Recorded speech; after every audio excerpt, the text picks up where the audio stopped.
starts never start with logistics. 80% of the gathering success happens even before the doors of the meeting open. Why? Who is in the room only for politeness and should be removed? Third, the hook. What is the first sentence you will say that is not about logistics? Start with the why to honor the people, to honor the time the people have given you. Hello, everyone. This is Dr. Sandhya. We are looking at a critical failure in modern leadership in autopilot meeting. Most professionals treat a gathering as a logistical checklist, like booking the room, setting the menu, polishing the PowerPoint. But as a strategic architect, I view every meeting as a structural intervention. Every time you bring people together, you're either building culture or allowing it to erode. Today, to begin with, as a strategic architect, we'll deep dive using the lens of Priya Parker's The Art of Gathering to move beyond the logistics. We aren't just talking about a meeting, we are architecting the connection. So let's see how you can transform your next routine session into a high impact strategic event. Before proceeding, do subscribe to my channel. Now, Priya Parker's book, The Art of Gathering, is essentially a masterclass in intentionality. What I mean to say is for us as leaders, it serves as a guide to move beyond the mundane checklists and designing experiences to actual paradigm shift, to solving organizational gridlocks. Parker's core argument is that our modern professional gatherings have become soulless because we have prioritized the protocol of meeting over the transformation of people in the room. As you can see in the picture, very often we are in a gathering crisis. Statistics suggest that 90% of the meetings fail before the first hello. Why? Because we treat them as logistics rather than interventions. We are so obsessed over what, the menu, the venue, the PPT, that we completely ignore the who and the why. Today, we are going to redefine the meeting. A gathering is a strategic intervention designed to shift culture or to solve a specific problem. So the first step in our architectural blueprint is identifying the bold purpose. Most of us fall in the category trap by calling the session a board meeting or a Monday catch-up. These are categories, not purposes. They will never help you to make strategic decisions. A true purpose must be disputable, something that we can argue, something that we can discuss. It should dictate exactly who is in the room and what is off limits. For example, instead of saying something like, let's update everyone on where we are with the merger, try this. Let's diagnose the 3 legacy vibes from our old culture that will cause this new entity to fail if we don't cut them out today. Or instead of saying, let's have a status check-in, why don't you try something like this? Let's identify those top 3 redundancies that currently slowing our speed to market in the new structure. Another example, let's discuss our new culture. Instead of that, why don't you start something like, let's take the example of Air Vistara. Let's try something like, let's try those 3 specific habits that we are officially retiring to make room for club level agility. Now, why these would work better? First, they're disputable. That is, a status update cannot be argued. It is just data. Naming habits to kill requires debate, which is where the real work happens. Second, such approach dictates the guest list. You don't need a whole department for an update, but you do need the influencers and ground level staff if you want to identify habits that actually exist on the floor. Also, you create a hook. Instead of opening with logistics, the phrases that I just recommended honor the time of the guests in the meeting and help in diving straight into the why. So now let's look at the strategic exclusion. Strategic exclusion essentially brings us to the difficult but a very important concept. In our Indian corporate culture, we often over-invite out of a sense of politeness or a fear of offending colleagues. But kindness without clarity is a strategic failure. Over-inclusion dilutes the energy of the room and confuses the message. As a strategic architect, we must protect the purpose by protecting the boundary. Remember, exclusion is not an act of cruelty. It is rather an act of clarity. To exclude effectively, we must understand the psychology of the group size. For example, for the size, if the size of the participants in a meeting is 6, this implies high intimacy. This is ideal for heated discussions, for discussions where there is conflict resolution, or for radical brainstorm. For a meeting with the size of around 12 participants, this is something like a table of trust. This is the magic number for high stakes decision making meeting that brings in genuine diversity. And if you have 30 plus people participating, this is like the town hall meeting. The energy shifts from a dialogue to a broadcast. It is strategic for alignment, but the meeting with these many participants can never be ideal for design. This takes me to the example of the merger of Air India and Vistara. This was a classic gathering crisis. Imagine the merging of legacy state-owned hierarchy, that is the Maharaja, with the modern premium service of the club.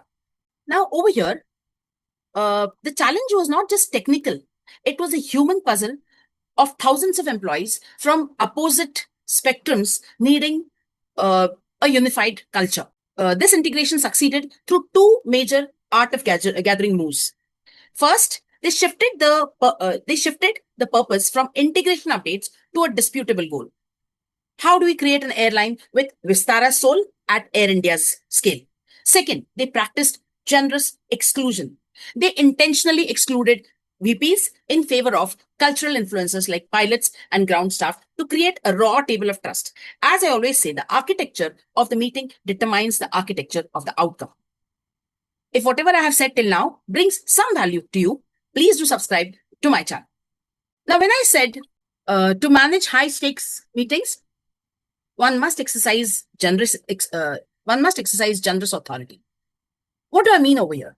A passive host is somebody who gives up on his or her duties, is an abdicator, whereas a generous host is a protector. Why do I say that?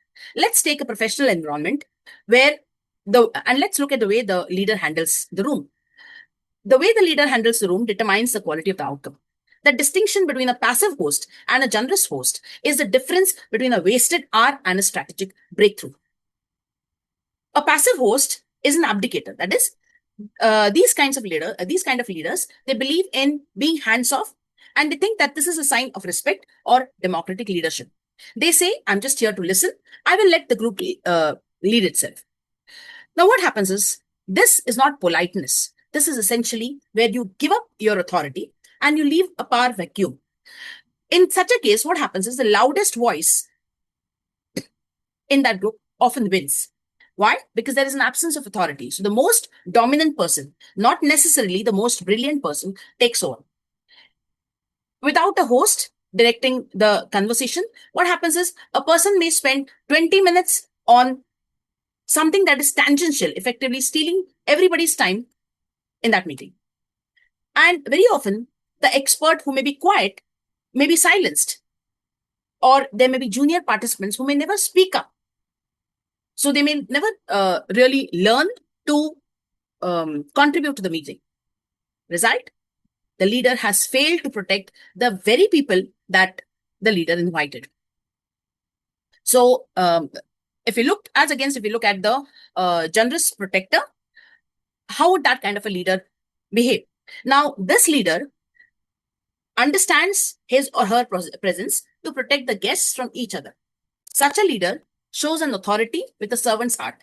That means he or she isn't using power to feed one's own ego, but rather is using it to serve the purpose of the meeting. Such a leader protects the guests from each other. Such a leader can be willing to say, thank you, Sanjay. That's a great point, but I want to make sure that we hear from the operations team on this before we move on. So what happens is you're protecting the group from being hijacked. You're also protecting the purpose from the guests. When a conversation drifts into a category, let's say logistics, complaints, or unrelated updates, you steer the conversation back to the bold purpose. So you are essentially the guardian of the goal. You also protect the experience. You ensure that the table of trust remains balanced. If the hierarchy starts to starts to control honesty, you use your authority to flatten the room. So, as a generous protector, you must intervene when a dominant voice hijacks your purpose. You must have the power to temporarily strip away the titles. It's a vital move. In typical, particularly hierarchical firms, this would allow for honest flow of information. A generous protector would also not leave the connection to chance. Such a leader would proactively engineer introduction, engineer networking. Finally, let's look at the 80-20 rule. If you look at the pro game, 80% of the gathering success happens even before the doors of the meeting open. Why? Because the invitation to the meeting is the first strategic move. When the meeting starts, never start with logistics. Let's say about parking or about lunch or about the washroom. Start with the why to honor the people, to honor the time the people have given you. And when you end, never end on a question and answer. End on a strategic reflection that seals the purpose of the meeting. So, something like instead of talking that we'll have a lunch at around 1 p.m., why don't you start with something like, every person in this room has been invited because you hold a piece of the puzzle that we haven't been able to solve for the past 6 months. By 1 p.m. today, our goal is to ensure that the frustration our clients feel on day one should never happen again. Another way, instead of discussing parking, start with a challenge to the status quo. For example, instead of starting with something like, the parking validations are available on the front desk, start this way, that if the company were to disappear tomorrow, which of our services would the market really miss? We are here today to stop doing the work that doesn't matter and double down on the work that does. Instead of discussing, let's say, fire exit drills, start with the future history of the organization. For example, what is an absolute no is something like this. In case of a fire, the exits are located behind you. Don't start this way. You could rather start 5 years from now when we look back at, let's say, this is the meeting of Air India Vistara. Okay. So something like this. 5 years from now, when we look back at the Air India Vistara integration, today will be remembered as the moment we either choose to protect our old habits, our old silos, or build a new standard for global aviation. Let's decide what legacy we want to write. Why this works for the audience? First, you're honoring the time. You're showing the leaders in your audience that you value their intellectual capacity more than their administrative comfort. You're establishing your generous authority by skipping the logistics. You're protecting the high energy opening of the meeting. And the 80-20 rule, you're putting 80% of the value in the first 20% of the time. I always tell my clients, you can put the location, you can put the timing of the lunch in the calendar invite, but you can only capture the room's collective genius in the first 60 seconds. Don't waste your golden minute on something like lunch breaks or parking and so on. Now let's have a strategic workshop, a 1-minute reset. Let's apply this. I want you to think of your most critical meeting next week. Take 60 seconds to answer these 3 questions silently. First, purpose. What is exactly one thing that will be different in the world tomorrow if this meeting succeeds? Second, exclusion. Who is in the room only for politeness and should be removed? Third, the hook. What is the first sentence you will say that is not about logistics?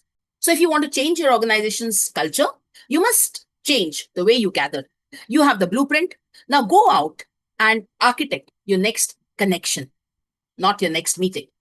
Thank you for joining me. For more strategic deep dives, subscribe to my channel. Thank you again. For any further questions, feel free to comment. I'll definitely try to address all the queries as much as I can.